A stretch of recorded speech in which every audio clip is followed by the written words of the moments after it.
यो हो बहसको साथमा नेपाल टेलिकमको 4G नै पर्फेक्ट छ। नेपाल टेलिकम राष्ट्रको सञ्चार। गरिमा विकास बैंक, एक्सेस टु अल। गर्वैदेखि बलियो भूगर्भ सिमेन्ट। कामना सेवा विकास बैंक, प्रगतिको आधार कामना सेवासँगको कारोबार। Vinayak Siddha college, committed for quality education.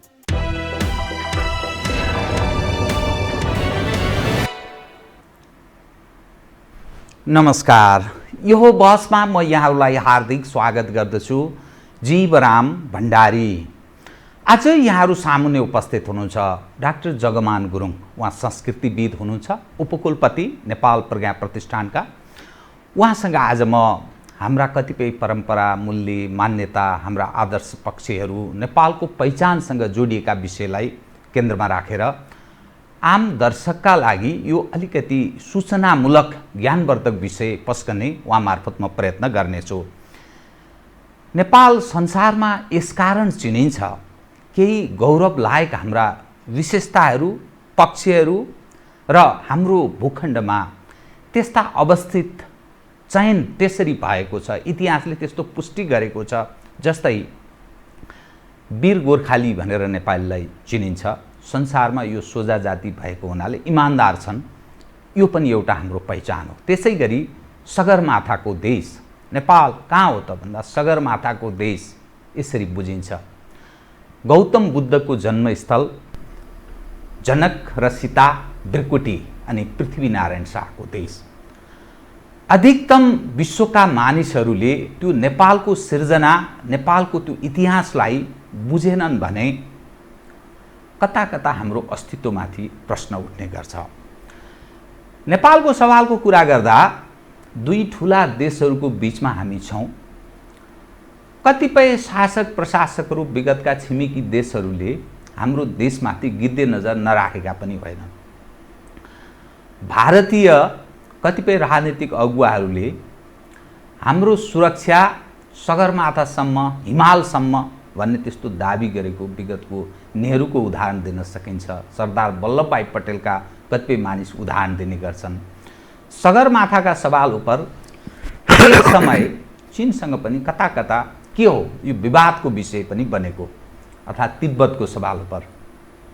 यी यावत दृश्य हुँदाहुँदै नियत खराब भएका मानिसहरू नेपालको सार्वभौमिकतामाथि आँच आउने ढङ्गले उत्ताउलोपन प्रदर्शन गर्दछन्।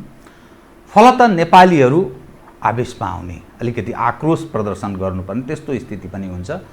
मुलुकका सवाल उप यो स्वाभाविक पनि हो। सगरमाथाका सवाल उप पनि कहिलेकाहीँ कतिपय मानिसहरू यो बहस गर्ने गर्दछन्। म आज डाक्टर जगमान गुरुङसँग केही समय पहिले भारतका एकजना सामान्य पत्रकारले माउन्ट एभरेस्टको सगरमाथाको विषयलाई दुर्नियतका साथ प्रचार गर्ने प्रयत्न गरे, कुप्रचार गर्ने प्रयत्न गरे।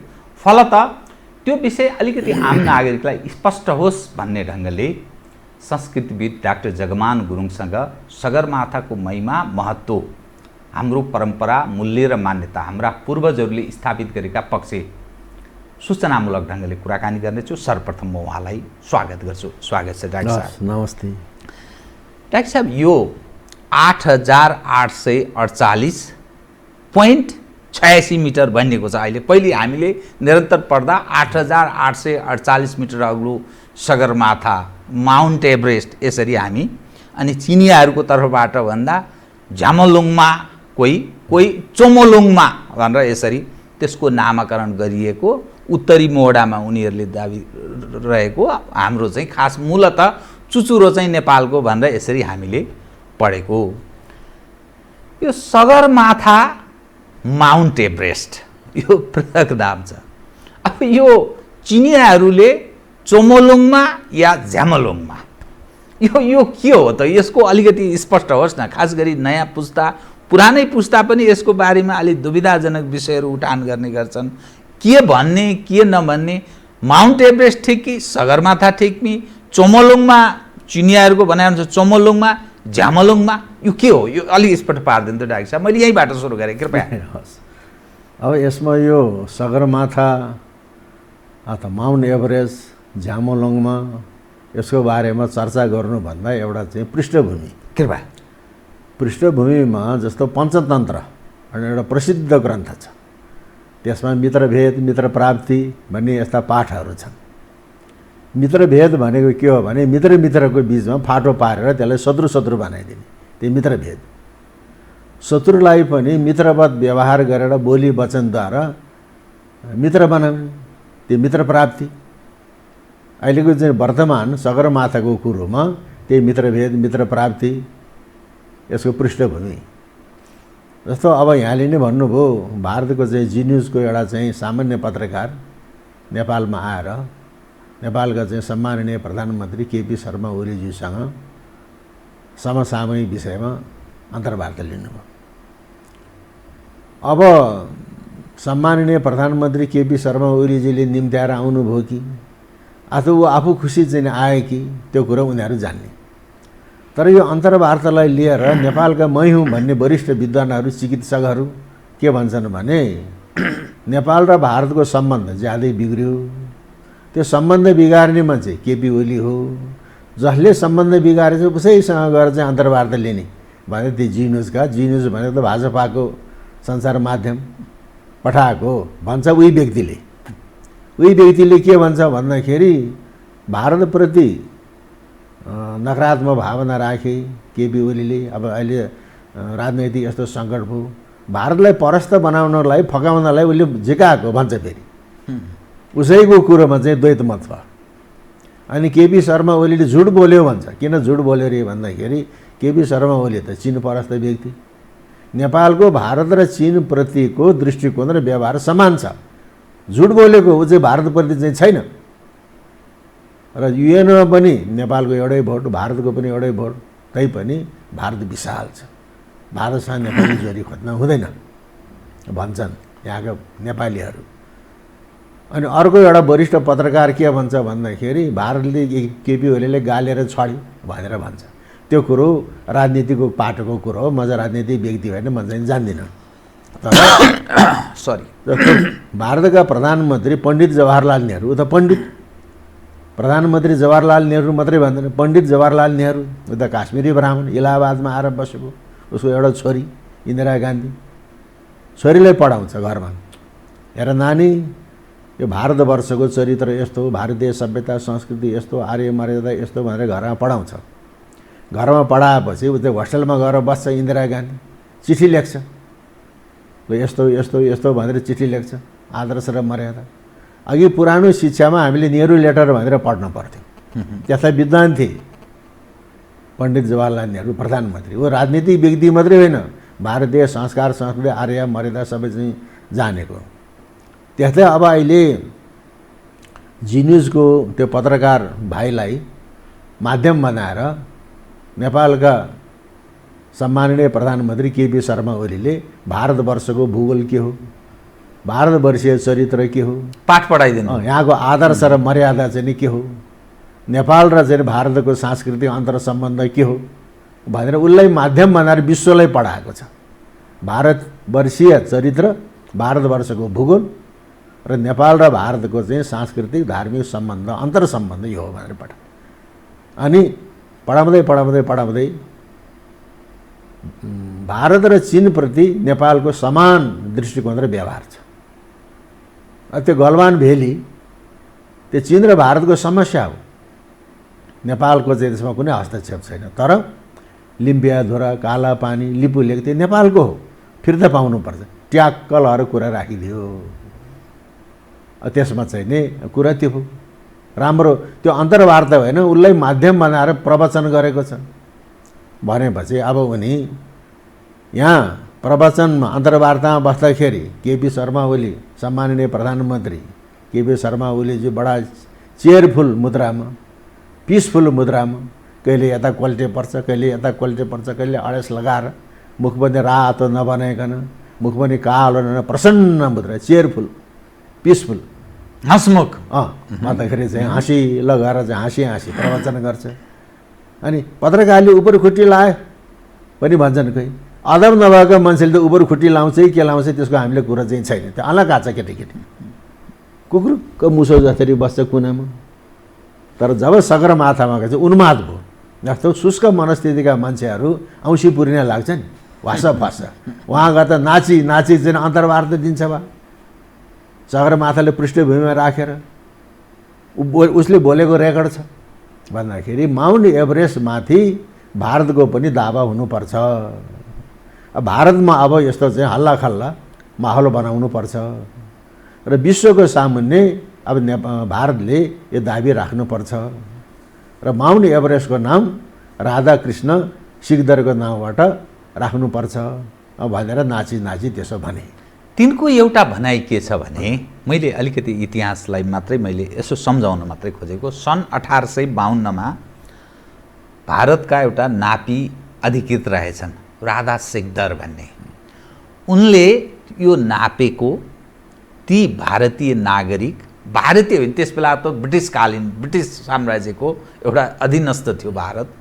उनले पछि त ती भारतीय नागरिक नै त्यहीँका पूर्वजका उत्तराधिकारीहरू भएको हुनाले त्यो राधा सिकदरले सगरमाथा अर्थात् माउन्ट एभरेस्ट नापेको हुनाले हाम्रो पनि यसमा सेयर होस् भनेर एक हिसाबले सामान्य रूपमा बोलेको, यसलाई चाहिँ धेरै ठुलो विषय बनाउनु पर्ने विषय होइन भन्ने एक खाले दृष्टिकोण। अर्को यति संवेदनशील विषय उप एउटा जिम्मेवार पत्रकार कसरी बोल्न सक्छ भन्ने यो अलग अलग दुई दृष्टिकोण छ। यो राधा सिकदरको नपाई र सगरमाथाको उचाइ यससँग अलिकति इतिहाससँग जोडिएका विषयलाई नि उजागर गर्दैन। त्यसबारेमा म आउँदैछु। अब यहाँ नेपालका चाहिँ नि प्रधानमन्त्री सम्माननीय केपी शर्मा ओलीले मित्र प्राप्तिको कुरा बोल्नुभयो। मित्र प्राप्ति उसले वहाँ गएर मित्रभेदको कुरा बोल्छ नाचिकन। अनि सगरमाथा जाने बाटो नेपालबाट पनि जान्छ, तिब्बतबाट पनि जान्छ। तिब्बतलाई चीनले आफ्नो भन्छ भने मित्र राष्ट्र चीनको स्वशासित क्षेत्र तिब्बत भनेन, तिब्बतको बाटो पनि जान्छ तर तिब्बतलाई चीनले आफ्नो भन्छ भनेपछि तिब्बत भनेको मित्र राष्ट्र चीनको स्वशासित क्षेत्र भने उसले सकारेन भनेपछि त अब चाहिँ नेपाल र चीनको बिचमा भेद बनाइदियो। नेपाल र भारत र चीनको बिचमा पनि चाहिँ भेद बनाइदियो, मित्र भेद भयो। यहाँ सम्माननीय प्रधानमन्त्री केपी शर्मा ओली मित्र प्राप्तिको भाषण गर्छ, प्रवचन गर्छ, अन्तर्वार्ता होइन त्यो, उसले भने मित्र भेद। अनि पछि फेरि उसले आफ्नो बोली सचाएको आएको छ।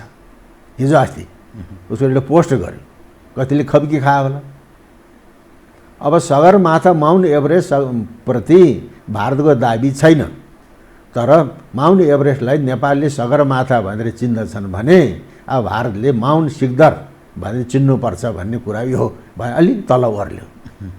अब उसले फेरि माउन्ट सिकदर किन भने त सिकदर हिमालय, सिकदर पर्वत नभनिकन जुन माउन्ट एभरेस्ट अङ्ग्रेजी नाम राख्न हुन्न भन्ने त्यो माउन्ट त राखे नि त। माउन्ट चाहिँ त्यो संस्कृत हिन्दी नेपाली हो र भनेदेखि उसले पश्चिमासँग पल्टे फेरि माउन्ट राखे। मैले मेरो कुरो सिकदर हिमालय, सिकदर पर्वत भन्नुपर्छ नभने माउन्ट सिकदर भनेपछि त हामी तिम्रै चाहिँ शरणमा छौँ है, तिम्रै शरणमा छौँ भनेर अनि त्यहाँबाट चाहिँ ब्रिटिससँग सम्झौता राख्यो। उता यतापट्टि मित्रभेद गरिदियो, त्यो चाहिँ राम्रो होइन। र अब आयो सगरमाथा चमोलोङमा माउन्ट एभरेस्टको कुरो। अब सगरमाथालाई संस्कृतमा नेपालीमा के भनिन्थ्यो त्यो नाम पत्ता लगाउन सकेको छैन। र अब अहिले त्यो सगरमाथा यति अग्लो रहेछ भन्ने पनि हामीलाई थाहा थिएन। र अहिले सगरमाथा विश्वको सर्वोच्च शिखर भन्ने चाहिँ पत्ता लगाएपछि अहिले पण्डितहरूले जुन पुराणहरूमा सुमेरु पर्वत भनेर भनिन्छ, सुमेरु पर्वत भनेको त्यो सगरमाथा हो भनेर पनि व्याख्या गर्ने गरेको छ। अब त्यो आफ्नो कुरो छ। र अब यसमा चाहिँ नि भारतमा ब्रिटिस सरकार हुँदाखेरि नेपालको भारतको हिमालयहरूको उचाइ मापन गर्ने योजना हुन त भारतमा पनि छ नि हिमाल, बद्री केदारतिर हिमाञ्चल प्रदेश भन्ने त छ, तर हिमालय जति पवित्र हिमालय जति सबै नेपालमा छ। अब फेरि कालिदासले कुमार सम्भव महाकाव्य लेखेको महाकाव्यको सुरुको श्लोक के छ त? अस्ति तरश्याम दिशी देवतात्म हिमालय नाम नगादि राजा भने भारतवर्षको उत्तरमा अस्ति तरश्याम दिशी देवतात्म देवता स्वरूपका हिमालय नामका नगादि राजा पर्वत राजाहरू छन् भनेको छ। ती पर्वत राजाहरू कहाँ छन् त? यहाँ धवलागिरी, नीलगिरी त काकाभुसुण्डीको चाहिँ नि निवास हो। अन्नपूर्ण काशीमा विश्वनाथ किन बस्नुभयो? माता अन्नपूर्णबाट भिक्षा ग्रहण गर्नुहुन्छ विश्वनाथले। त्यहाँ अन्नपूर्ण पीठ छ त्यहाँ काशीमा। त्यो अन्नपूर्ण पीठलाई वाराणसी पीठ पनि भन्छ। तर अन्नपूर्ण हिमाल त नेपालमा छ नि। माछापुछ्री, मनासलु, संस्कृतमा मात्र राखेको छैन, मनासलु भन्छ। तर्जे लाक्पा, तर्जे भनेको वज्र, लाक्पा भनेको हात, वज्रपाणी, लोच्छे। अनि कुम्भकर्ण हिमाल, महालङ्गुर हिमाल। महालङ्गुर भन्दा ठुलो मादर भन्ने हनुमान भनेको रामायणका महापात्रहरूसँग सम्बन्धित कुम्भकर्ण अनि महालङ्गुर हिमाल यहाँ छ। गौरीशङ्कर हिमाल विश्वको सबभन्दा पवित्र हिमाल कैलाश पर्वत भन्छ, शिवको निवास। त्यही शिवको नाम छ त? छैन। कैलाश पर्वतमा नेपालमा त गौरीशङ्कर हिमाल। अहिले चाहिँ नि नेपालको समय सारिणी मापन गर्ने लन्डनको 0 डिग्री ग्रिनविचबाट अब यो चाहिँ नि गौरीशङ्कर हिमालको मापनबाट समय सारिणी बनाएको छ। कञ्चनजङ्घा यस्ता यस्ता हिमालहरू यहाँ चाहिँ नि छन्। र अब चाहिँ नि ब्रिटिस सरकारको पालामा अनि नेपाल र चाहिँ भारतको हिमालयहरूको उचाइ नाप्नको लागि जर्ज एभरेस्ट भन्ने व्यक्ति यहाँ आए। अनि उसले काम गर्दै थिए, उसको अवकाश प्राप्त गर्ने समय आयो। अवकाश प्राप्त गरी ऊ गए। अनि उनका सहायक थिए असिस्टेन्ट एन्ड्रियो उग भन्ने उसका सहायक थिए जर्ज एभरेस्टको। उसले काम पुरा गरे। काम पुरा गर्दाखेरि इस्वी सम्मत 1852 नेपालको स्थानीय शेर्पा भाषामा झ्यामोलोङमा भन्ने हिमाल, अहिले त मिटर यति यति भनेको छ, त्यतिखेर मिटर थिएन, 29,002 फिट अग्लो चुचुरो विश्वको सर्वोच्च शिखर भनेर जर्ज एभरेस्टका असिस्टेन्ट एन्ड्रियो वुगले पत्ता लगाएको होला। त्यतिखेर जन्जिर तान्ने, यताउति गर्ने, यता के ल्याऊ भन्ने असिस्टेन्टको काम गर्ने राधानाथ सिकदर होला। अहिले राधानाथ सिकदरको कुरा आयो, तर राधानाथ सिकदरले नापेको होइन। असिस्टेन्टको काम गरेर जन्जिर तान्ने, यता फिता नाप्ने, यता गरेर इलेजर ल्याऊ, सिसा कलम ल्याऊ भन्ने होला, चिया ल्याऊ, पानी ल्याऊ, एउटा सहयोगी होला। तर नापेको जर्ज एभरेस्टका असिस्टेन्ट एन्ड्रियो वुग। जर्ज एभरेस्ट अवकाश प्राप्त गरेर चाहिँ बेलायत गएपछि अनि तिनका काम जर्ज एभरेस्टको पालामा हुने असिस्टेन्ट थिए। पछि उनी हाकिम भए एन्ड्रियो वुग। अनि एन्ड्रियो वुगले नाप्यो, पत्ता लगायो इस्वी सन् 1852 अनि हिमालको नाम के राख्ने त? शेर्पाहरूले झ्यामोलोङमा भन्छन् भने उसले आफ्ना हाकिम जर्ज एभरेस्टको नाउँबाट यो शिखरको नाउँ माउन्ट एभरेस्ट राख्नुपर्छ भनेर यहाँबाट सिफारिस गरे। लन्डनको सन् 1852 को कुरा, सन् 1852 उनले पत्ता लगाए। अनि उनले चाहिँ नि अब माउन्ट एभरेस्ट भनेर जुन उसको हाकिम थिए जर्ज एभरेस्टको नाउँबाट यो चुचुरोको नाउँ माउन्ट एभरेस्ट राख्नुपर्छ भनेर उसले लन्डनको रोयल जियोग्राफिकल सोसाइटीमा सिफारिस गरेको छ। अनि उसले पनि तुरुन्तै हुन्छ भनेन। उसले हर हिसाब गरे, के गरे। अङ्ग्रेज त चाहिँ अब दूरगामी, यसको प्रभाव के पर्छ भन्ने पनि होला।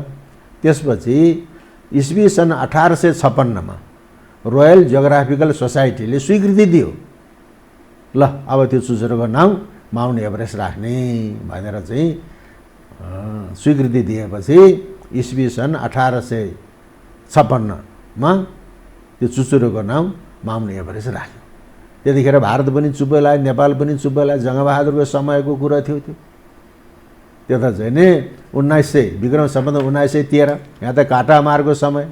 जङ्गबहादुर भर्खर चाहिँ नि बेलायत गएर फर्केर आएको अङ्ग्रेजलाई चाहिँ लखनऊमा सहयोग गरेको, बाँके बर्दिया कैलाली कञ्चनपुर अङ्ग्रेजले दिएको फिर्ता ल्याएको, त्यो बेलामा अब त्यो सानोतिनो साहित्यिक कुराको उसले यहाँ चाहिँ चर्चा पनि भएन, वास्ता पनि भएन। अङ्ग्रेजको राज जसरी चाहिँ अङ्ग्रेजलाई खुसी बनाएर आफ्नो वर्चस्व कायम गर्ने भन्ने चाहिँ थियो, जङ्गबहादुरको समय थियो।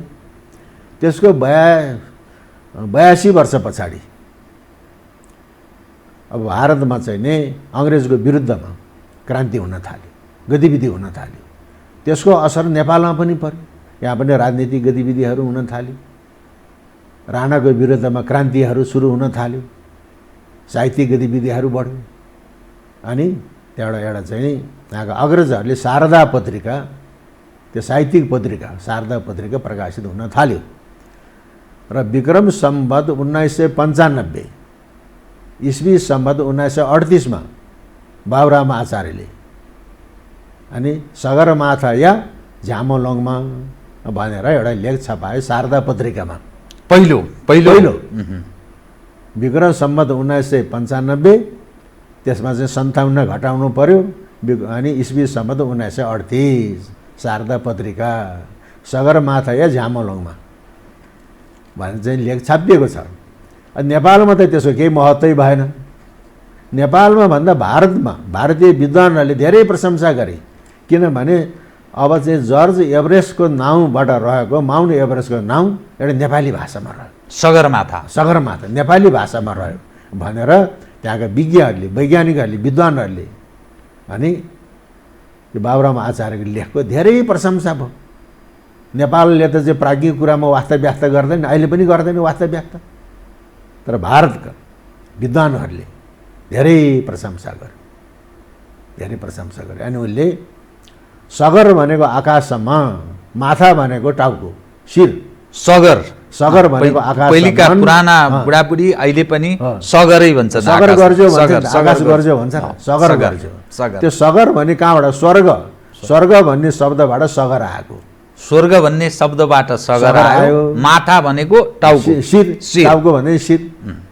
त्यो स्वर्गसम्म चाहिँ नि शिर पुगेको चाहिँ हिमालय पर्वत भएको हुनाले त्यसलाई सगरमाथा भने। उसले सगरमाथा मात्रै भन्दैन, उसले चोइस दिन्छ, स्थानीयतालाई पनि उसले महत्त्व दियो। सगरमाथा या झ्यामोलङमा भनेको छ। तर झ्यामोलङमा चाहिँ नि त्यति प्रचार हुन सकेन, स्थानीय रूपमा मात्रै रह्यो। अनि सगरमाथा चाहिँ नि अब चाहिँ नि नेपाली जनबोलीमा धेरै प्रचार प्रसार भयो। आज विश्वमा त माउन्ट एभरेस्टै भन्दैछ, नेपालमा पनि हामी एभरेस्ट पनि भन्छौँ है। अब एभरेस्ट ब्याङ्क भन्यो, के भने चाहिँ थुप्रै छन्। विश्वमा चाहिँ नि माउन्ट एभरेस्ट, तर नेपाल सरहदमा सगरमाथा। नेपालीहरूको बिचमा नेपालीहरू विश्वको जुनसुकै कुनामा होस् त्यसले सगरमाथाबाट चाहिँ चिनिन्छ। यसमा अलिकति स्पष्ट पार्नु त, यो झ्यामोलङमा तिब्बतीयनहरू पारिपट्टिबाट बोलिने भाषा चोमोलङमा, अब यो झ्यामोलङमा या चोमोलङमा तिब्बती भाषा र नेपाली शेर्पा, जो शेर्पा जातिले बोल्ने भाषा छ, यसको के अर्थ रहेछ? त्यहाँ पनि म आउँदैछु। अब झ्यामोलङमा भने झ्यामोलङमा होइन, चोमोलङमा पनि भन्छन्। चिनियाहरू चोमोलङमा भन्छन्, तर चिनिया भाषा होइन, यो शेर्पा भाषा। शेर्पा भाषा भनेको तिब्बती भाषाकै एउटा डाइलेक्ट हो। तिब्बती भाषा र शेर्पा भाषामा फरक छैन। त्यसको चाहिँ वास्तविक शेर्पा नाम अथवा तिब्बती नाम के हो भने झ्यामोलङमा मात्रै नभइकन काङ्ग्री, काङ भनेको हिमालय, री भनेको पर्वत, काङ्ग्रीको अर्थ हिमालय पर्वत। काङ्ग्री झ्यामोलङमा हो। अनि नेपालीहरूले चाहिँ झ्यामोलङमा भन्न उच्चारणले जिब्रोले नदिएको हुनाले, जस्तो अब तिब्बतीहरू हिमाली क्षेत्रका नेपालीहरू पनि नेपाली भाषा प्रष्ट भन्न जान्दैन नि। घर भन्न नै उनले घर भन्छ, पैसा भन्न जान्दैन, पेसा भन्छ। उच्चारणमा त्यो उच्चारण गर्न जनजिब्रोको भाषा त्यस्तो। झ्यामोलङमा भन्न चाहिँ नजानेको हुनाले नेपालीहरूले झ्यामोलङमा भनिदिए। कसैले होइन झ्यामोलङमा भने त चोमोलङमा भनेको काङ्ग्री झ्यामोलङमा। काङ भनेको हिमालय, री भनेको पर्वत, अनि झ भनेको चरा, झ्यामो भयो, स्त्रीलिङ्ग शब्द आयो नि। झ भनेको चरा, झ्यामो भनेपछि स्त्रीलिङ्ग शब्द आयो, चरी भयो। चरी, लोङमा भनेको बसिरहेकी, च्याउ भनेको चरा, तर झ्यामो भनेपछि स्त्रीलिङ्ग शब्द आयो। झ्यामो भनेको चरी, लोङमा भनेको बसिरहेकी। अनि चरी जसरी थपक्क बसिरहेकी सुन्दर हिमालय पर्वत, त्यसको अर्थ थियो। काङ्ग्री झ्यामो लोङमा, काङ्ग्री झ्यामो लोङमा हो। लोङमा अनि काङ भनेको हिमालय, री भनेको पर्वत, काङ्ग्री भनेको हिमालय पर्वत, झ्या भनेको चरा, झ्यामो भनेको चरी, लोङमा भनेको बसिरहेकी, चरी जसरी बसिरहेकी सुन्दर हिमालय पर्वत। त म दर्शकवृन्दलाई यो एकदम यो जसरी डाक्टर जगमान गुरुङले अर्थाइरहनु भएको छ, यसलाई नयाँ पुस्ताले खास गरी ग्रहण गर्ने बुझ्ने विषय छ। कृपया अगाडि बढौँ। हजुर, त्यस्तो हो। त्यस कारणले अब फेरि यहाँ एउटा चाहिँ नि कुरो के छ भन्दाखेरि, अब त्यो सगरमाथा नेपालको एकलौटी कसरी भयो? उत्तरपट्टिको पाटो त मित्र राष्ट्र चाहिँ चिनको, दक्षिणपट्टिको पाटो मात्रै नेपालको हो, एकलौटी होइन भन्ने पनि हुन्छ। तर अब यसलाई कसरी हेर्ने बताइदिनुहोस् त। यो इतिहासले के बताउँछ? जसरी सीमामा छ, चिनियाहरू त्यति महत्त्वका साथ माउन्ट एभरेस्ट या सगरमाथा या चोमोलोङमा या झ्यामोलोङमालाई धेरै उनीहरू मार्केटिङ पनि गरिरहेका छैनन्। हामी गौरव गर्छौँ, संसारमा नेपाल चिनिन्छ, विभिन्न नामले चिनिन्छ। त्यसमध्येको एउटा महत्त्वपूर्ण सगरमाथाको देश भनेपछि संसारमा हामी बडा छाती पनि एकदम ठुलो उचा राखेर गौरव गर्छौँ। यो विषयलाई कसरी हेर्ने? अब यसमा चाहिँ नि सगरमाथाको उत्तरपट्टिको पाटो त्यो जीवन छैन, त्यो खगर हो। अहिलेका मान्छेले खगर भन्न पनि बुझ्दैन। खगर भनेको के हो, बगर भनेको के, त्यो बुझ्न पऱ्यो नि। अहिले इकोलोजी, जियोग्राफी, भूगोल पढ्नेहरूले बगर भनेको के हो भने बर्खाभरि खोला हिँड्छ, हिउँदमा खोलाले छोड्छ, खोलाले छोडेको चाहिँ ठाउँ त्यो बगर। खगर भनेको हिउँदभरि चाहिँ हिउँले ढाक्छ, बर्खामा हिउँले छोड्छ, त्यो हिउँले छोडेको ठाउँ त्यो खगर हो। त्यहाँ चाहिँ जनजीवन हुँदैन। उत्तरपट्टिको पाटोमा जनजीवन छैन, महत्त्वको पनि भएन, महत्त्व पनि भएन, जनजीवन पनि छैन। त्यस कारणले तिब्बतले, चिनले त्यसलाई महत्त्व पनि दिएको छैन। तर दक्षिणपट्टिको पाटोमा जनजीवन छ, त्यहाँ प्रकृति छ, जनजीवन छ। अनि फेरि शास्त्रले पनि के भन्छ भने हिमालयको उत्तरपट्टिको पाटोको महत्त्व हुन्छ कि दक्षिणपट्टिको पाटोको महत्त्व हुन्छ? दक्षिणपट्टिको पाटोको महत्त्व हुन्छ। के कारणले त्यो म भन्दैछु। जस्तो अब भगवान् शिवका थुप्रै नाम छन्, द शिव, पार्वती, उमा, महेश्वर, महादेव, अनेक नाम छन्। त्यसमध्ये दक्षिणामूर्ति भगवान् शिवको अनेक स्वरूपमध्ये, अनेक नाममध्ये एउटा चाहिँ दक्षिणामूर्ति। किन दक्षिणामूर्ति भने त हिमालय पर्वतमा दक्षिणपट्टि फर्केर ध्यान गर्ने र दक्षिणपट्टि फर्केर आफूले पाएको ध्यानको उपदेश गर्ने हुनाले भगवान् शिवको त्यो स्वरूपलाई दक्षिणामूर्ति भने। दक्षिणामूर्ति भने ध्यान दक्षिणामूर्ति, ज्ञान दक्षिणामूर्ति, दुई स्वरूप हुन्छ। ध्यान दक्षिणामूर्ति स्वरूपले ध्यान गर्नुहुन्छ, ज्ञान दक्षिणामूर्ति स्वरूपले उपदेश गर्नुहुन्छ। अनि भगवान् दक्षिणामूर्तिले शास्त्रको उपदेश गरेको दिन कुन हो त? अहिले अब हामी चाहिँ यहाँ आषाढ शुक्ल पूर्णिमालाई गुरु पूर्णिमा भन्छौँ। गुरु भनेको त व्यास हो भने व्यास जयन्ती भन्छ। त्यो त्यहाँ दक्षिणामूर्ति पूजा भने एउटा छेउमा लेखेको छ। र अब यहाँ चाहिँ भगवान् बुद्धले अघि यहाँ बुद्धको कुरा पनि ल्याउनु भयो। वाराणसीको सारनाथ मृगधाममा आफूले पाएको ज्ञानको उपदेश दिए, त्यसलाई धर्मचक्र प्रवर्तन भन्छ। कहिले त? आषाढ शुक्ल पूर्णिमाको दिन। त्यस्तै भगवान् दक्षिणामूर्तिले पनि आफूले पाएको चाहिँ ज्ञानको उपदेश दिएको दिन आषाढ शुक्ल पूर्णिमा। त्यहाँ दक्षिणामूर्ति पूजा भनेको छ। त्यस कारणले दक्षिणपट्टिको चाहिँ पाटो। अब यस्तो समन्वय भगवान् शिवले दक्षिणामूर्ति स्वरूपबाट ज्ञानको उपदेश दिने दिन पनि आषाढ शुक्ल पूर्णिमा, भगवान् बुद्धले आफूले पाएको ज्ञानको प्रचार गर्ने चाहिँ दिन पनि धर्मचक्र प्रवर्तनको दिन पनि आषाढ शुक्ल पूर्णिमा। समन्वय भयो कि भएन? शिव बुद्धको समन्वय भयो कि भएन? त्यस कारणले दक्षिणपट्टिको पाटोको महत्त्व रहेको छ। अनि फेरि अर्को कुरो, अब हाम्रो यहाँ चाहिँ उहिले रेडियो बज्दैन्थे, एन्टिना हुन्थ्यो। गाउँघरतिर त बिचरा एन्टिना कहाँ पाउनु? मकैको सुलीमा अनि परालको टौवाको चाहिँ सुलीमा यसो तार टाङ्थे। सगरमाथा त विश्वको एन्टिना हो। र अब चाहिँ नि सगरमाथाको टुप्पोमा घाम, सगरमाथा जसरी एन्टेनाले सन्देश प्रवाह गर्छ, विश्वको एन्टेना सगरमाथालाई मान्दा त्यो सगरमाथाले के सन्देश प्रवाह गरिरहेछ विश्वलाई? त्यही त मैले भन्दैछु, सगरमाथाको टुप्पोमा घाम झुल्किएपछि विश्वको सृष्टि शुभारम्भ हुन्छ। सगरमाथाको टुप्पोमा घाम आस्ताएपछि विश्वको प्रलय सुरु हुन्छ। किनभने सूर्योदय भनेको दिन हो, दिन भनेको यो चाहिँ सृष्टि हो। सूर्यास्तदेखि रात हुन्छ, रात भनेको प्रलय हो। त्यति विश्वको एन्टिना त नेपालमा छ नि त, सगरमाथाको टुप्पो। सगरमाथाको चाहिँ पेरिफेरीमा गौरी शङ्कर हिमाल छ, अति पवित्र हिमाल गौरी शङ्कर। अब गौरी शङ्कर हिमालको पनि नाम कसरी हो त? रोल्वालिङ हिम श्रृङ्खलाको दुईटा चुचुरोलाई गौरी शङ्कर भनेको छ। दाहिनेपट्टिको थुम्को शङ्कर, बायाँपट्टिको थुम्को चाहिँ गौरी। किनभने आफ्ना चाहिँ श्रीमतीलाई त बायाँतिर राख्न पर्यो। बायाँतिर किन राखेको? महिलाहरूले बुझ्दैन, हामीलाई बायाँतिर राख्ने, हामी दायाँतिर बस्छौँ।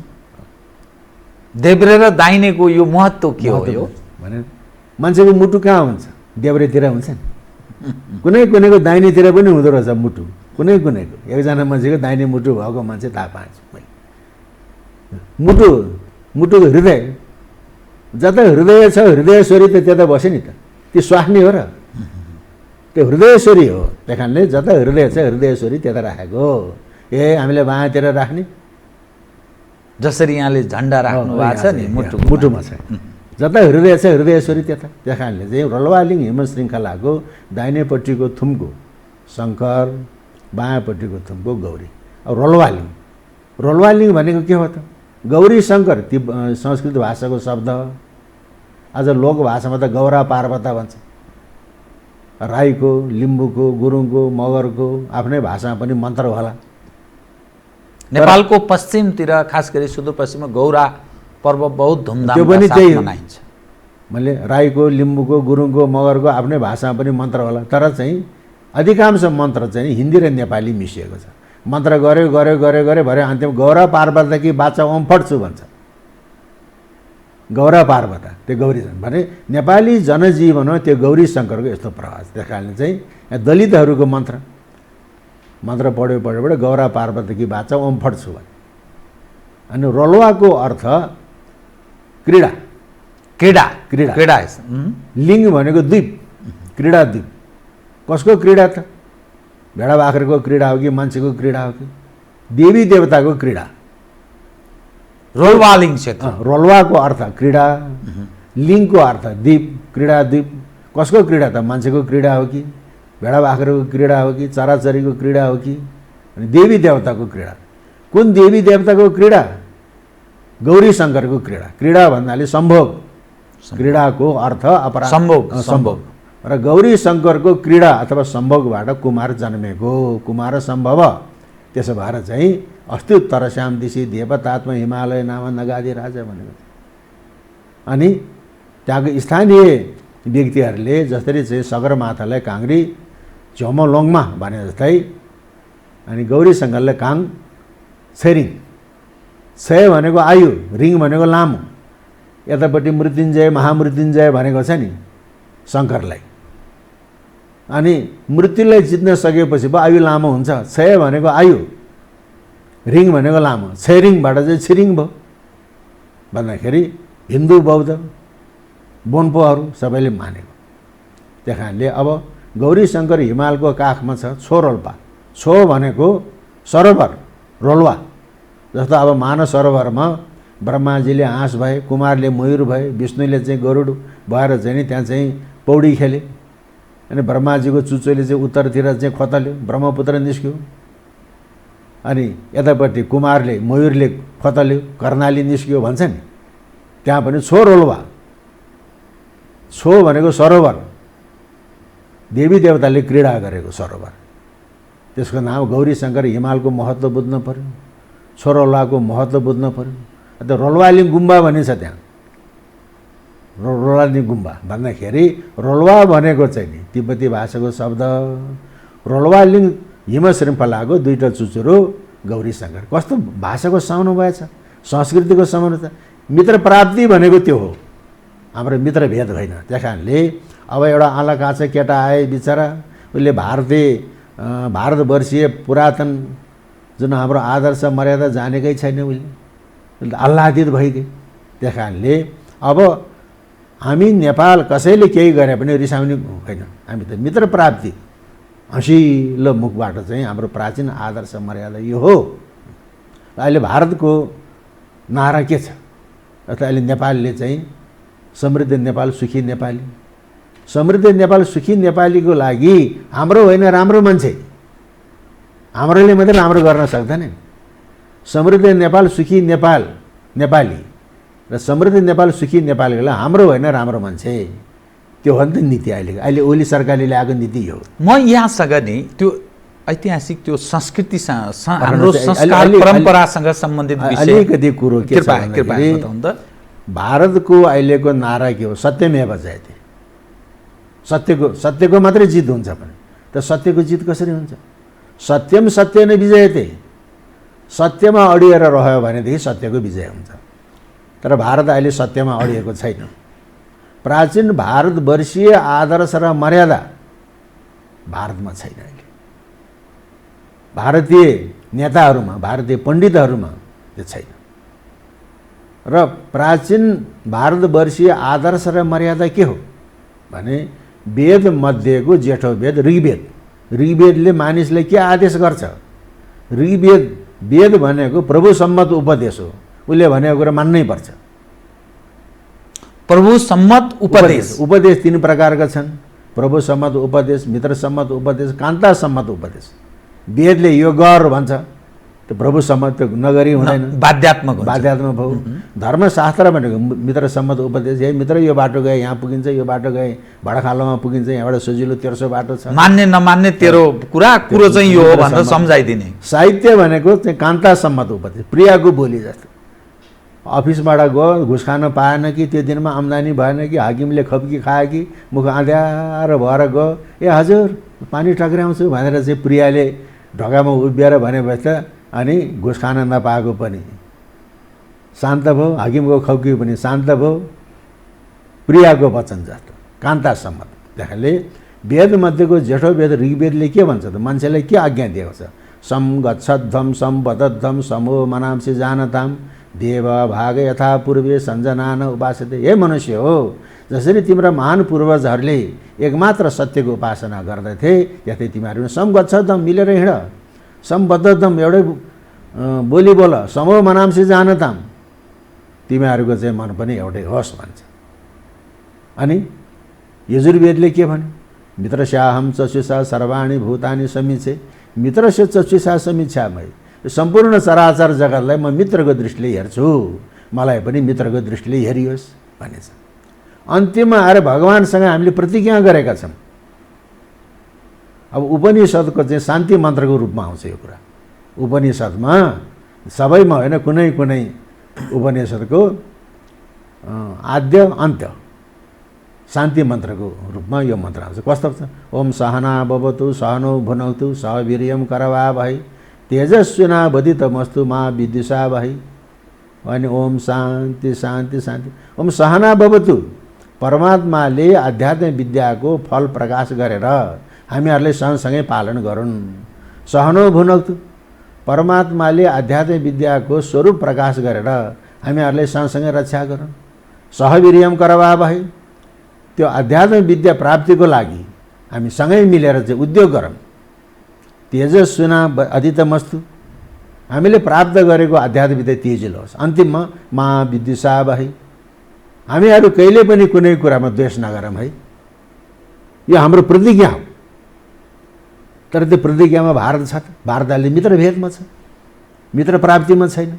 नेपाल मित्र प्राप्तिमा छ, भारत मित्रभेदमा छ। मित्रभेदमा नभएको भएदेखि अहिले भाजपाको चाहिँ सरकार छ नि त भारतमा, भाजपाको सरकारको सञ्चार माध्यम जी न्युजको एउटा चाहिँ केटो आएर अनि उहाँ मित्रभेदको कुरा गर्छ। त्यस कारणले नेपाल मित्र प्राप्ति, भारत मित्रभेद। त्यस कारणले यदि भारत त हाम्रो मित्र राष्ट्र मात्रै होइन, जम्बूद्वीपको अग्रज राष्ट्र हो भारत। यो भारत विशाल छ, तर शिरफुलो लगाएको छ सुनको, सुन छ नि त हिरा सानो हुन्छ। अनि नेपाल भनेको अखिल भारतवर्षको शिरफुला हो। त्यो शिरफुलामा पनि एउटा हिराको टुक्रो। त्यो ठुलो सानोको कुरा हुन्छ? भारत विशाल छ, जनसङ्ख्या धेरै छ, भूगोल पनि धेरै छ, नेपाल सानो छ, तर नेपाल भनेको हिरा हो। कसरी हिरा भयो भन्दाखेरि मैले अघि नै भने काशी विश्वनाथ काशीमा हुनुहुन्छ, अन्नपूर्ण भगवती अन्नपूर्ण भिक्षा ग्रहण गर्नु। मात्र अन्नपूर्णको पीठ मात्रै पो छ त, अन्नपूर्ण हिमाल त नेपालमा छ, गण्डकी प्रदेशमा छ। यसको अलिकति स्पष्ट पार्दिनुहोस्, यो नयाँ पुस्ताले जान्नुपर्छ। अर्को- यहाँबाट म त्यो अर्को- रसपानको आशा गरिरहा। विश्वनाथ भनेको चाहिँ भौतिक नाथको मालिक हो, भौतिक जगत। भौतिक जगत जीव हुँदैन। पशुपतिनाथ पाशुपत दर्शनले के भन्छ? समस्त जीव पशु हो, पति भनेको ईश्वर हो, जीव परतन्त्र छ, ईश्वर स्वतन्त्र छ भनेको छ। पशुपतिनाथ भनेको जीवको। अब जीव नभएदेखि अब मेरो जीव छैन भने मैले बोल्न सक्छु? बडा फुलेल भएर प्रवचन गरिरहेको छु, तपाईँले सुनिराख्नु भएको छ, सोधिराख्नु भएको छ। पशुपतिनाथ भने जीवको नाथ, विश्वनाथ भनेको भौतिकको नाथ। त्यस कारणले यहाँ चाहिँ के भन्छ? अहिले बद्रीनाथ भारतमा विराजमान हुनुहुन्छ, मुक्तिनाथ नेपालमा विराजमान हुनुहुन्छ। हाम्रो प्राचीन आर्ष वचन के छ त? श्री बद्रीनाथ हो जयति, श्री मुक्तिनाथ सहाय। कस्तो होला? मुक्तिनाथ श्री बद्रीनाथ हो जयति, श्री मुक्तिनाथ सहाय। मुक्तिनाथ सहाय नभएसम्म बद्रीनाथको जय हुँदैन भनेको छ। त्यस कारणले नेपाल सहाय नभएसम्म भारतको जय हुँदैन। अघि प्राचीन कालदेखि नेपालले भारतलाई मान सम्मान गरिआएको, भारतले पनि नेपाललाई माया ममता गरिआएको। यो सन्तुलन बराबर हुनुपर्छ। भारत भूगोलमा ठुलो छ, जनसङ्ख्या पनि धेरै छ, धनी पनि होलान्। नेपाल सानो छ, तर नेपाल भनेको अखिल भारतवर्षको शिरफुला हो। शिरफुलामा पनि सुनको बनाउँछ बडैमानको। त्यो हिरा त सानो हुन्छ नि, टुप्पोमा चाहिँ हिरा नजडेको शिरफुला, त्यो शिरफुला हुन्छ? त्यो शिरफुला हुन चाहिँ सक्दैन। त्यस कारणले नेपाल मित्र प्राप्तिमा छ र भारतले यो वैदिक आदर्श र मर्यादाको पालन गर्नुपर्छ। वैदिक आदर्श र मर्यादा। मैले यसै विषयमा अलिकति जोड्न चाहेँ। यता पशुपतिनाथ, मुक्तिनाथ, पारिपट्टि बद्रीनाथ, केदारनाथ, काशी, अनि नेपालमा जन्मेका गौतम बुद्ध भारतमा गएर उनले त्यो ज्ञान प्राप्त गरेको थियो इतिहास। यो गौरीशङ्कर यहाँ जसरी नेपाल र भारतको सवाल उपर हाम्रो सांस्कृतिक महिमा महत्त्व, हाम्रा पूर्वजहरूको क्रीडास्थलको रूपमा जसरी नेपाललाई जप तप भूमिको रूपमा व्याख्या गरिन्छ, बुझिन्छ, यो यसको सांस्कृतिक महिमा महत्त्व इतिहासमा नेपाल र भारत बीचको सम्बन्धलाई कसरी बुझ्ने, त्यो त्यसको पक्ष कहाँनिर हाम्रो समस्या उत्पन्न भयो जसका कारण कहिलेकाहीँ अप्ठ्यारो अवस्था सिर्जना हुने गर्छ? अब यसमा बुद्ध, शाक्य मुनि बुद्ध नेपालमा जन्मे, भारतको बुद्ध गयामा गएर उसले बुद्धि ज्ञान प्राप्त गरे भनेर हामी भन्छौँ, त्यो कुरा होइन। उसले त यहाँ नेपालैमा ज्ञान प्राप्त गरिसकेका थियो। त्यहाँ गएर चाहिँ उनले के गरे? उसले त्यहाँ रियलाइज गरे, महसुस गरे। जस्तो अब चाहिँ नि वैशाख शुक्ल पूर्णिमाको ब्रह्म मुहुर्तमा ध्यान गरिरहेको थियो। ध्यान गर्दाखेरि कपिल वस्तुमा पिता शुद्धोधन महाराजको बगैँचामा जमुनाको रुखको फेदमा बसेर उनलाई जुन ध्यान प्राप्त भएको थियो त्यसको आभास भयो।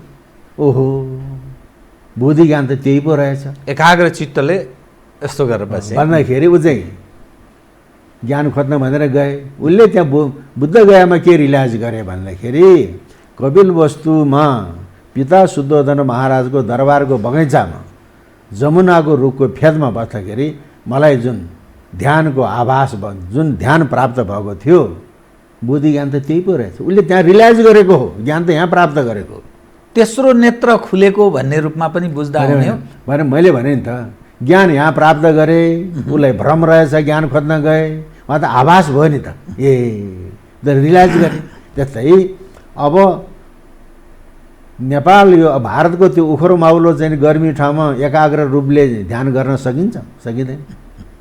नेपाल त शीतलो ठाउँ छ, गर्मी पनि छैन, जाडो पनि छैन। र भारतका कतिपय ऋषिमुनिहरू चाहिँ यहाँ आएर तपस्या गर्थे, ज्ञान प्राप्त गर्थे। भारतमा गरेर चाहिँ त्यसलाई एप्लाई गर्ने, त्यो एप्लाई गर्ने। जस्तो एउटा उदाहरण व्यवहारमा उतारे भनौँ, व्यवहारमा उतार्ने। जस्तो अब अहिले नासाका वैज्ञानिकहरू, विश्वको चाहिँ सबभन्दा ठुलो संस्था अमेरिका नासाका वैज्ञानिकले एउटा स्वाभिमानपूर्वक के घोषणा गरेका छन् भने हामीले सूर्यको ध्वनि पहिचान्यौँ र सूर्यको ध्वनिले ओम भने ओमकारको ध्वनि प्रवाह गर्दो रहेछ, बडा स्वाभिमानका साथमा। जुन हाम्रा पूर्वजहरूले उहिलेदेखि अब त्यो नासाका वैज्ञानिकहरूले सूर्यको ध्वनि पहिचान्नुभन्दा ओमकारको ध्वनि प्रवाह गर्दो रहेछ भन्नुभन्दा पहिले कहिले पहिचाने?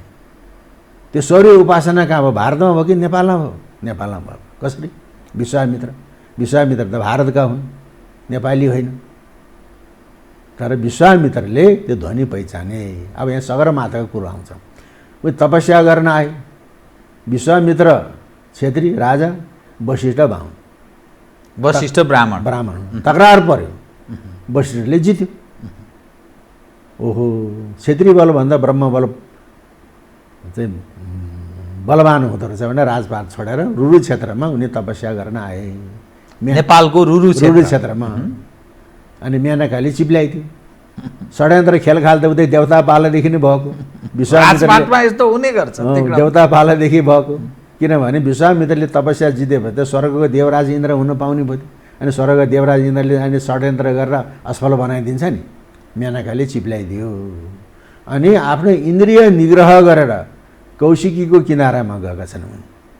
कौशिकीको किनारा बराह क्षेत्र भन्दैन, कौशिकीको किनारामा उनी तपस्या गर्न गए। अहिले बराह क्षेत्रमा कोका तीर्थ, यताबाट कोशी आउँछ, यता कोकाको सिरानमा विष्णु पादुका थियो। माथिको डाँडोमा गुफा छ, विश्वामित्रले तपस्या गरेको ठाउँ। त्यहाँ गएर उसले, जस्तो तपाईँलाई थाहा छ, तपाईँको व्रतबन्ध अहिले जप्नुहुन्छ जप्नुहुन्न, ब्रह्म गायत्री भर्गो देवसे धीमै। त्यो भरभराउँदो देवता के त सूर्य, ब्रह्म गायत्री भर्गो देवसे धीमै। त्यो ब्रह्म गायत्रीको चाहिँ नि ऋषिको त विश्वामित्र। अनि किन चाहिँ कोशीमा बराह क्षेत्रमा सफल भयो त? कोशीको पानी कस्तो? तामा कोशी, दुध कोशी, सुन कोशी। माथि त तल त अरुण मात्रै छ, माथि अरुण वरुण छ। विश्वको एन्टिना सगरमाथा त त्यहीँ छ। एन्टिना नभइकन त्यो सौर्य शक्तिको उपासना कसरी गरे त भनेपछि कोशीको जल घिउ बराबर। त्यहाँ घृत कौशिक गोत्र भनिन्छ कि छैन? घृत कौशिक गोत्र। कोशीको चाहिँ जल पानी घिउ बराबर। अनि घृत किनभने दुध कोशी, तामा कोशी, सुन कोशी, सुनको तामाको दुधको रस बगेर आउँछ। अरुण वरुण छ। विश्वको एन्टिना त्यहाँ भएको हुनाले उसले सौर्य शक्तिको उनले उपासना गरे, सिद्धि प्राप्त गरे। नेपाल भूमि त्यस कारणले नेपालमा आएर चाहिँ तपस्या गर्थे, सिद्धि प्राप्त गर्थे, भारतमा गएर एप्लाई गर्थे।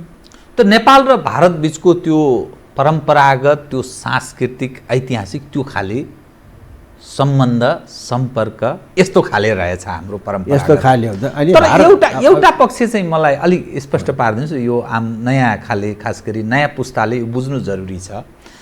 हाम्रा पूर्वजहरूको यत्रो ज्ञान रहेछ, हाम्रो यो जप तप स्थल रहेछ, यो क्षेत्र यत्रो महिमा महत्त्व, संसारलाई सन्देश प्रवाह गर्ने त्यस्तो महत्त्व रहेछ। पूर्वजहरूले त्यसै गरेर नामाकरण गरेका छन्। ऋषि महर्षिहरू, त्यत्रा विद्वान विदुषीहरूको यो क्रीडा स्थल पनि रहेछ, जप स्थल रहेछ, ज्ञान प्राप्तिको स्थल रहेछ। तर वर्तमानमा हेर्दा जुन विगत नेपालीहरूको जो कन्तबिजोग, एकले अर्कालाई पाए सिद्ध्याउने, त्यो खाले समन्वयकारी भूमिका पनि छैन। यो कहाँनिर समाप्त भयो, कहाँनिर हामी बिग्र्यौँ र यो अवस्थामा पदार्पण गरेको हुनसक्छ? जो हामी इतिहासमा गौरव गर्दैनौँ, हाम्रो संस्कृति, परम्परा, मूल्य, महत्त्व जुन थियो त्यसमा हामी गौरव नगर्ने, शिक्षा अर्को ढङ्गको छ र जो गौरव गर्दैन त्यो मानिस हाम्रो नेपाली समाजमा हावी छ। नेपाली जन त्यसलाई बडा महत्त्वका साथ ऊर्जा प्रदान गरिरहेको छ। यो के भएको? यो अब यो हामी निरीह भएर, जस्तो अब अहिले हिमालको कुरा आयो, अघि चाहिँ नि जवाहरलाल नेहरूले पनि उत्तरमा हाम्रो सिक्युरिटी जोन भन्ने भयो। भारत र नेपाल प्राचीन भारतवर्षीय चरित्र, नेपाल र भारतको भाषा, साहित्य, धर्म, दर्शन, संस्कृति, संस्कार सबै प्राचीन भारतवर्षीय चरित्रमा आधारित छ। भारत र नेपालको श्रद्धा र विश्वासको केन्द्रबिन्दु पनि एउटै हो। र विष्णु पुराणमा के भन्छ त? उत्तरम यत् समुद्रस्य हिमाद्रेशैव दक्षिणम वर्षम तद् भारतम नाम भारती यत्र सन्तति। हिमालयबाट उत्तर के अरे समुद्रबाट उत्तर हिमालयबाट दक्षिण यो भारतवर्ष हो भनेको छ। त्यो त प्राचीन हाम्रो शास्त्रको कुरो पो भयो त। अहिले पनि तपाईँहरू चाहिँ कर्म गर्दाखेरि भरतखण्डे भारतवर्ष आर्यावर्ते भनेर भने वतन त चाहिँ नि भारतवर्षै भन्दै त्यो त धार्मिक सांस्कृतिक कुरा हो। तर अहिले त नेपाल र भारत त आफ्नो आफ्नो राष्ट्र राष्ट्रियता सार्वभौमताले चाहिँ सुसम्पन्न अलग अलग स्वतन्त्र राष्ट्र हुन् भने पण्डित जवाहरलाल नेहरू जस्तोलाई त मोह भयो। मोह कसरी हुन्छ त? ज्ञानी नाम अभिचेतांसी देवी भगवती बलाद आकृष्य मोहाय माया प्रसति। देवी कुपित भयो भने मान्छेको ठुल्ठुला मान्छेको भने मोहले भन्दा मोहल चाहिँ बढाइदिन्छ। चण्डीमा त्यही भनेछ ज्ञानी नाम अभिचेतांसी देवी भगवती बलाद आकृष्य मोहाय महामाया प्रसति। महामायाले मोहमा बाँधिन्छ। अनि के बोल्ने अनि पण्डित जवाहरलाल नेहरू भारतीय चाहिँ नै आदर्श मर्यादामा भएकोले पनि हाम्रो सेक्युरिटी झन् उत्तरमा हिमालयसम्म छ भन्न हुन्छ। पण्डित जवाहरलाल नेहरूलाई त मोह भएर भने हिजो आफै आएको त्यो केटोले त के भन्छ त्यो केटोले भनेर हामी रिसाउनु हुँदैन। हामी त मित्र प्राप्ति उनको अब ज्ञानको सस्तो लोकप्रियता अथवा ज्ञानको अभाव यावत विषय यसो भने खप्की खाए होइन भनेर नेपालले विरोध गर्यो। नेहरूले त भन्छ भने त्यो केटोले के जाने छ र त्यो केटोले यसो भने हामी रिसाउनु हुँदैन। नेपाल मित्र प्राप्ति अरू मित्र भेद र हामी प्राचीन आदर्श र मर्यादा हेरहनु। हामी किन निरीह भयौँ भने त मैले पटक पटक भन्दैछु मसँग चाहिँ बाहुनहरू रिसाएका छन्। बाहुनहरू किन रिसाए भन्दाखेरि अब दसैँ हिन्दूहरूको चाड नेपालीहरूको चाड भन्यो। दसैँ कसको चाड हो त? वैदिक पद्धति अनुसार ब्राह्मण क्षेत्री वैश्य शूद्र क्षेत्रीको चाड हो। अनबैरी भनबैरी दाइले भाइलाई काट्ने भाइले दाइले काट्ने छोराले बाउलाई काट्ने राजा हुने राज्य आर्जन गर्ने त्यो क्षेत्रीय वर्गको चाड हो। तिहार चाहिँ वैश्य वर्गको चाड हो। धन सम्पत्ति अघि त राजा पनि गरिब हुन्थे। पृथ्वीनारायण शाह बिचरा चाहिँ पैसा नपाएर चाहिँ 12,000 एउटा दमै विषादनगर चाहिँको अर्थीले 12,000 गोर्खाको चाहिँ घरपछि 51 रुपियाँ उठाएर गएको होइन। राजा पनि गरिब हुन्थे। पृथ्वीनारायण शाहको सेनापति शिवराम सिंह बस्नेत सागा चोकमा वीरगति प्राप्त गर्यो। उनका छोराले ऋण बाँडेको छ बाउको ऋण। पृथ्वीनारायण शाहले लुटेर खायो भने सेनाले पनि लुटेर खाँदो। ऋण बाँडेको छ। योगी नारायणनाथले छपाएको छ शिवराम बस्नेतका छोराले ऋण बाँडेको। त्यहाँदेखि राजा भइकन धन कमाउने होइन। फाउ पूर्णिमा चाहिँ शूद्रको चाड हुर्रे भन्यो रमाइलो गर्यो। त ब्राह्मणको चाड कुन हो त? ऋषि तर्पणी ज्ञानको ऋण रिचार्ज गर्ने देखानले ऋण रिचार्ज गर्ने श्रावण शुक्ल पूर्णिमा देखानले तागाधारी वर्गले श्रावणी कर्म गर्नुपर्छ। श्रावणी कर्म किन गरे त भने श्रवण नक्षत्रको नजिकमा गएर चन्द्रमा आफ्नो 16 कलाले पूर्ण भएको छ भने त्यो पूर्णिमालाई श्रावण शुक्ल पूर्णिमा। श्रवण कानमा सुन्नु पर्यो नि त। श्रावण शुक्ल पूर्णिमा श्रावणी कर्म गर्नु पर्यो। श्रावणी कर्म गर्नलाई श्रावण शुक्ल पक्षको चतुर्दशीका दिनमा मुण्डन गर्न पर्यो। नङ्केश गर्न पर्यो। एक भक्त एक छाकी बस्न पर्यो। मुण्डन गर्न पर्यो। नङ्केश गर्न पर्यो। एक छाकी बस्न पर्यो। श्रावण शुक्ल पूर्णिमाका दिनमा तीर्थमा गएर श्रावणी कर्म गर्न पर्यो। नयाँ यज्ञ पवित फेर्न पर्यो। ऋणु रिचार्ज त्यो कर्मै गर्दैन। चौकामा बसेर भागवत भनेको छ श्रावणी कर्म गर्दैन। बुलबुलले पालेर हिँड्छ। अनि भयो त। त्यही कारणले मैले दमौलीमा के भने भन्दाखेरि 2 वर्ष अगाडि भने अलि क्रिस्चियनले खायो नेपाल भन्छ। अरू राजनीति गर्ने व्यक्तिहरू जेसुकै गरोस् न। घर गृहस्थी गर्नेहरू जेसुकै गरोस्। तर नेपाल संस्कृत विश्वविद्यालयमा पढाउने प्राध्यापकहरू, सांस्कृतिक धार्मिक आन्दोलन गर्ने अभियन्ताहरू, विश्व हिन्दू महासङ्घ भन्छ, सनातन धर्म सेवा समिति भन्छ, त्यस्ता द्विजातिक व्यक्तिहरू श्रावणी कर्म गर्नुहोस्। एक चुड्कीमा क्रिस्चियनलाई चाहिँ धपाउन सकिन्छ भने कसले मान्ने? क्रिस्चियनले खाए उही मान्छे क्रिस्चियनको चाहिँ पिछो लग्गु भएको छ। हामी आफ्नो आदर्श र मर्यादामा रहन सकेका छैनौँ, जसका कारण हामी समस्यामा पर्दै गएका छौँ। अहिले चाहिँ विश्वलाई केले चाहिँ सञ्चालन गरेको छ त? सौर्य ऊर्जा, मोबाइलले। त्यो सौर्य ऊर्जा त भर्गो देवसे धीमहि तपाईँहरूको मन्त्र हो। त्यो मन्त्र रिनु। अब मोबाइल छ भनेर चार्जै नभएको, कार्डै नभएको मोबाइल बोकेर त्यसले काम गर्छ? भर्गो दिएपछि दिएँ भने त्यो चार्ज गर्नलाई त अब श्रावणी कर्म गर्न पर्यो। श्रावणी कर्मै गर्दैन, अनि कहाँको भर्गो दिएपछि दिएँ त्यो चार्ज अनि तल तल तल तल तल तल भासियो। अब तल तल तल तल भासिएपछि मान्यता के छ भने देवता र असुरहरूले सुमेरु पर्वतको मदानी वासुकी नागको नीति बनाएर चाहिँ मन्थन गरेर मदानी त तल तल तल तल तल तल भासिएपछि भगवान् विष्णुले कुर्मा अवतार लिएर आफ्नो पीठमा त्यो मदानी राखेर मजासँग मन्थन गरे भने अब त्यस्तो कुर्मा चाहियो। अब त्यो नेपालमा भए पनि हुन्छ, भारतमा भए हुन्छ, तर भारतमा त्यस्तो कुर्मा जन्मदैन। किन? भारत चाहिँ मुसलमानले राज्य गरेको थियो, क्रिस्चियनले राज्य गरेको। नेपाल त यो कञ्चन, नेपालमा नेपालको हिमवन्त प्रदेश नेपालमा त्यस्ता कुर्मा जन्मन पर्यो। कुर्मा जन्मेपछि अनि अब फेरि यहाँ चाहिँ नि सबै आफ्नो राष्ट्रियता प्राचीन आदर्श र मर्यादामा रहन सक्छ। अनि नेपालको शिर विश्वको चाहिँ नि यो चाहिँ शिरफुला हो। त्यो दिन आउने आउँछ, अवश्य आउँछ। हस्, र आजको हाम्रो दुईजनाको संवादले पनि अब त्यो दिन आओस् कामना गरौँ, हामी प्रार्थना गरौँ, कामना गरौँ। हस्, धन्यवाद छ भाइ। आदरणीय दर्शकवृन्द, उहाँ हुनुहुन्थ्यो डाक्टर जगमान गुरुङ, संस्कृतिविद, उपकुलपति, नेपाल प्रज्ञा प्रतिष्ठान। विविध हाम्रो सांस्कृतिक, धार्मिक महिमा, महत्त्व, इतिहास, वर्तमानलाई समेत जोडेर गरिएको कुराकानी। म सहित मेरो सम्पूर्ण युनिटलाई कार्यक्रमबाट बिदा दिनुहोस्, तर यो हो टेलिभिजन हेर्दै रहनुहोला। नमस्कार।